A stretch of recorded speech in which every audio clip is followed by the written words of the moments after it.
Хотел бы отметить, что не случайно родившись за Алкипика своему произведению, слова одной из первых поэтов России Василия Третьяковского, эпические военной кулинатуры. Чудище, обло, озорно, огромно, сплоземно и лает. Эта фраза подразумевает, что чудовище в виде власти для народа является округлым, точным, гнусным, либо грубым, огромным, со 100 властями и лающим. Разве не злободневные эти слова и сегодня?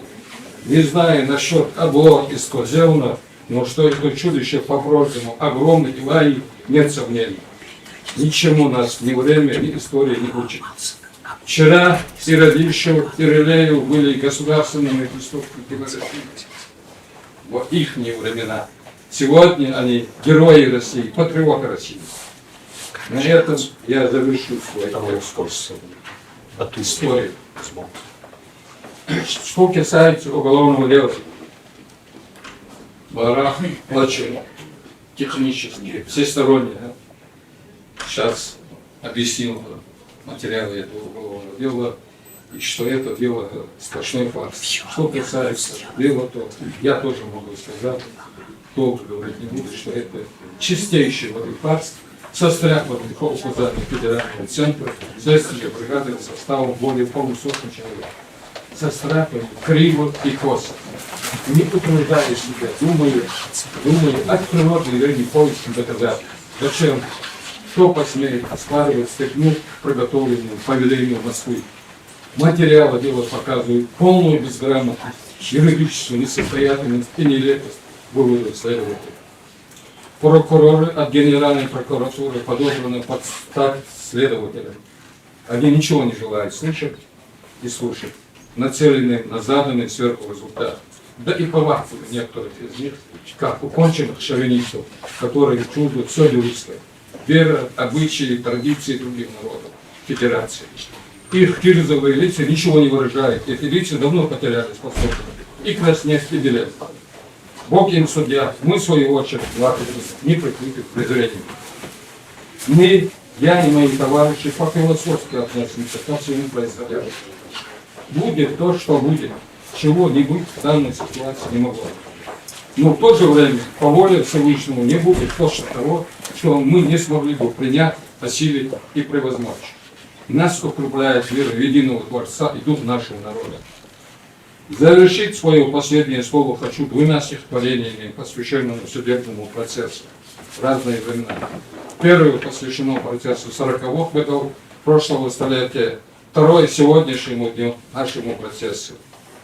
Первое стихотворение называется «Права народа», написано по материалам из книги нашего уважаемого народного писателя Исы Кадзоева. Я рассказать вам буду хочу, мои друзья, чтобы показать, что юмор у нас убить нельзя. 49-й год, степь, Казахстан, весна, комендатура, суды в душах. За что имел неосторожность он пройти села границы, где прописаны советские рабы.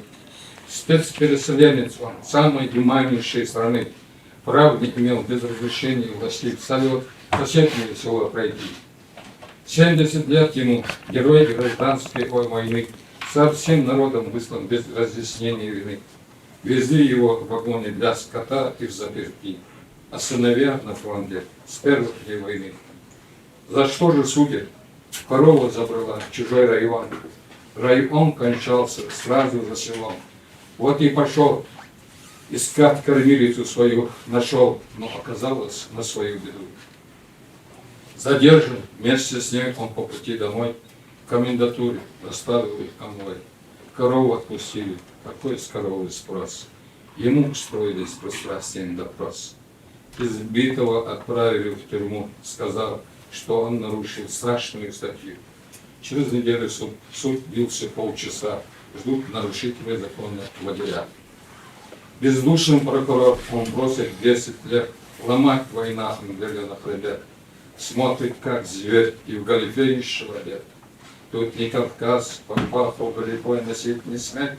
Медведю белому передавай привет. Слово последнее дает, как и положено судья, лишать его при завершении суда никак нельзя.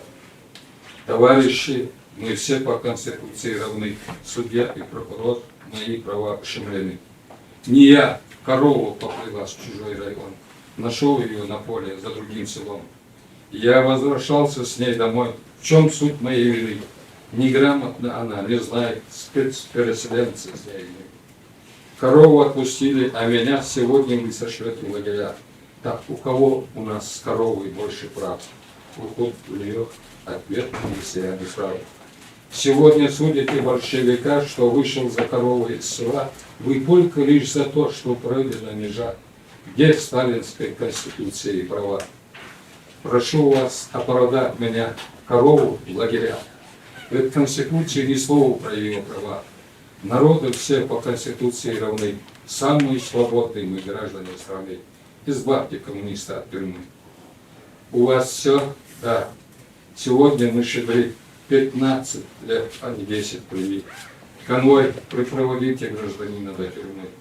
Пыль лагерную сотрем, сумеем извести, дух непокорности мы у вас, без всякой суеты. Но учим вас советскую любить до изнурения души. Здесь вам не тут счастливого пути. Ваша честь не везет душам животные во все времена. То корову не туда забредет, а душа судит. То ошалевшие от шумных денег и власти животные в человеческом облике границы перекраивают, начинают и обратно им душе судят. Неблагодарные животные, сладости меня.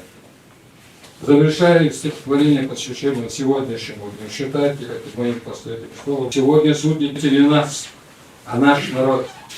Хотите отвратить его от карты и свобод. Хотите, чтобы не смел митинговать, замолк. Хотите устрашить весь этом вас расчет. Сегодня судите российский весь народ, который смеет утверждать вам прямо в лоб. В стране жирует и куражится шпана. Все этим сбродом прохорно, без всякого стыда. И каждый день с экрана лгут и лгут и лгут, страну прибрав к рукам, которую создал наш труд. Сегодня судите не нас, а трудовой народ, который рабство не извести взят без сомнения аккорд, чтобы служил вам будущим и вам, и вашим детям, и глаз поднять не смел, чтобы от земли при этом. Сегодня судите не нас, а наш народ, решением суда всех запугав, желаете вести во зно. Напрасный труд народ вам не поставить на колени. Попытки возвратить России крепостное право тренны. Где Конституция, где законы, где, наконец, права?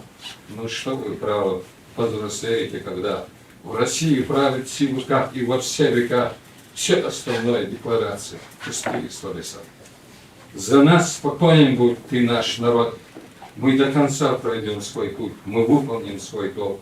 Наш дух, дух ингуша, им не словить. Свою республику мы не позволим упразднить. Сегодня судите не нас, а наш народ. Каков же будет глумление над обществом бесход?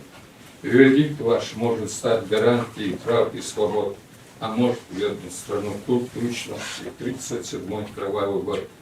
От вас зависит, что ждет отчизну, свободу или гнев. Над всеми нами высший суд, единый Бог.